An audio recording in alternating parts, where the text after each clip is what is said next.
কান্দিতে পথ দুর্ঘটনায় মৃত্যু সরকারি কর্মীর। এই দুর্ঘটনায় আহত হয়েছে আরও এক যুবক।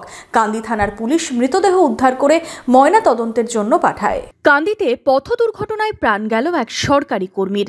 কাজ সেরে বহরমপুরে যাওয়ার পথে দুর্ঘটনা ঘটে। জানা গেছে, শক্তিপুর থানা এলাকার বাসিন্দা অর্ক সাহা কান্দির ভূমি রাজস্ব দপ্তরের রেভিনিউ ইন্সপেক্টর ছিলেন। বৃহস্পতিবার বিকেলে দপ্তরে কাজ সেরে বহরমপুরে যাচ্ছিলেন কাজে। বাইকে যাওয়ার সময় কান্দির রণগ্রাম ব্রিজের কাছে সামনের দিক থেকে আসা বাইকের মুখোমুখি সংঘর্ষ হয়। রাস্তায় পড়ে গেলে অর্ক সাহাকে পিষে দেয় 4 চাকা গাড়ি। ঘটনাস্থলেই প্রাণ যায় তার। এই দুর্ঘটনায় আহত হন আরও এক যুবক। তাকে কান্দি মহকুমা হাসপাতালে ভর্তি করা হয়েছে। হলো কি, ছেলেটি ছিল revenue inspector.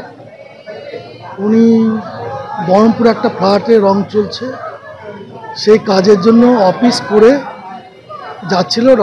In the meantime Ranagram ব্রিজের নিচে দুটো গাড়ির মুখোমুখি সংঘর্ষ হয় এবং তৎক্ষণাৎ একটি বোলেরো গাড়ি ওদেরকে পেস্ট করে দিয়ে চলে যায়। সঙ্গে সঙ্গে ঘটনাস্থলে মৃত্যুটা হয়। কি নাম যিনি মারা গিয়েছেন? অর্ক সাহা। বয়স কত হবে? বয়স 33। বাড়ি কোথায় এনার? শক্তিপুর। কান্দি থানার পুলিশ অর্ক সাহার দেহ উদ্ধার করে ময়না তদন্তের জন্য পাঠায়।